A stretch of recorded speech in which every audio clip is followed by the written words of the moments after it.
कथावाचक अनिरुद्धाचार्य। देखिए, सबसे पहले एक बात अपने मस्तिष्क में बिठा लीजिए और वीडियो के अंत तक इसे याद रखिएगा कि मेरा आपसे कोई बैर नहीं है, पर अगर कोई मेरे साधु भगवंतों पर गलत टिप्पणी करे तो उसकी खैर नहीं है। क्या कहा था आपने? जो जैनियों के गुरु हैं वो निवस्त्र क्यों रहते हैं? निर्वस्त्र नहीं रहना चाहिए, हमारी जो परंपरा है। अब वो क्यों रहते हैं, उन्हीं से सवाल करना चाहिए। तो आइए इसी बात पर आपका परिचय कराते हैं सनातन धर्म से।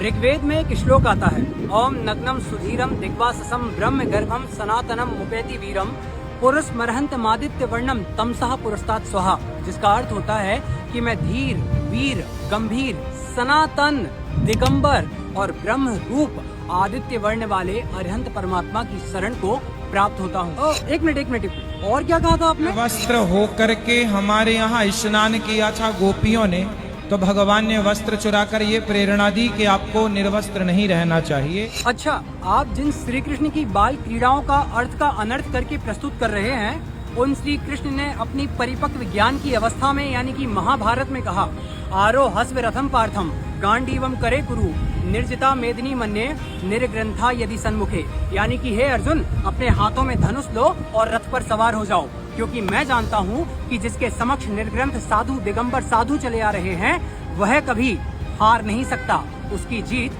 निश्चित है। मुझे नहीं पता कि एक कथावाचक होने के नाते आपके अंदर इतना ज्ञान क्यों नहीं है, क्योंकि यजुर्वेद में आता है, ओम नमो अरहंतो ऋषभो, यानी कि मैं अरहंत नाम वाले ऋषभ देव को प्रणाम करता हूँ। आप 2 मिनटों के लिए अपने कपड़ों को उतार दीजिए तो आपके अंदर वासनाओं के भाव आ जाते हैं, पर एक दिगंबर साधु जिसने अपनी वासनाओं का सदैव के लिए त्याग कर दिया है, समस्त परिग्रह का जीवन काल के लिए त्याग कर दिया है, उनके साथ आप 2 साल भी बैठ जाएंगे ना तो आपके अंदर कोई विकार भाव नहीं आएगा।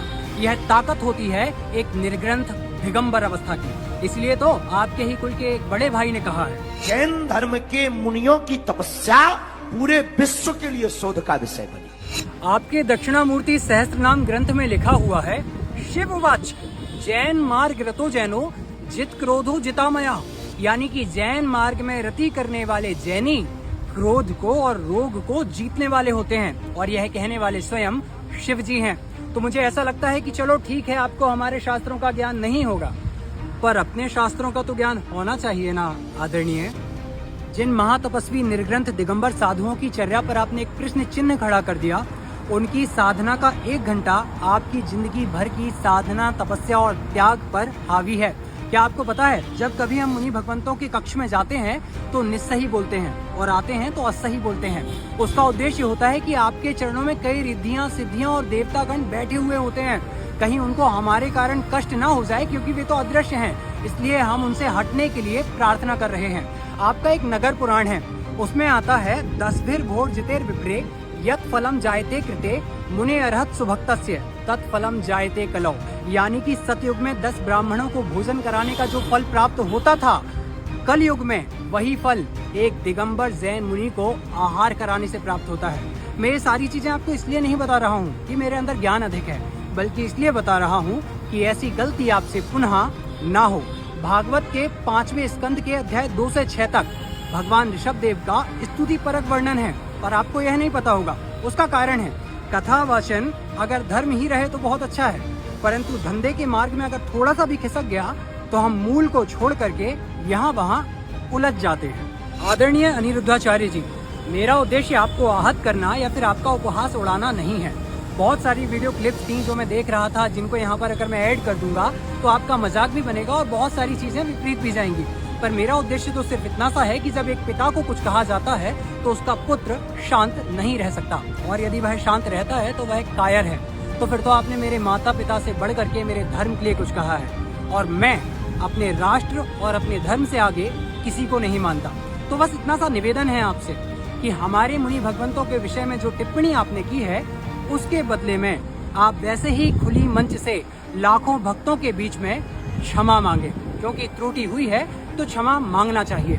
आपका एक ग्रंथ है शिव पुराण, उसमें आता है, अष्टषष्टिषु तीर्थेषु यात्रायामित फलम भवेत श्री आदिनाथ देवस्य स्मरणे नापि तद भवेत, यानी कि 68 तीर्थों की यात्रा से जो फल प्राप्त होता है, मात्र आदिनाथ भगवान के नाम लेने से उतना ही फल प्राप्त होता है।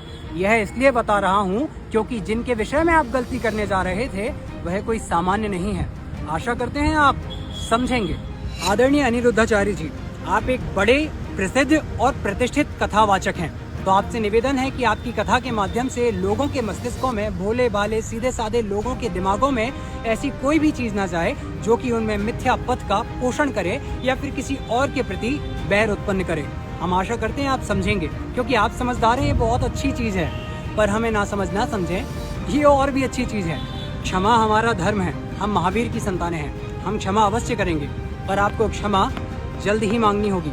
आशा करते हैं आप हमारे इस विनम्रता पूर्वक आग्रह को समझेंगे और मेरे द्वारा कहे गए किसी भी वक्तव्य में कुछ बुरा लगा हो तो सादर उत्तम क्षमा।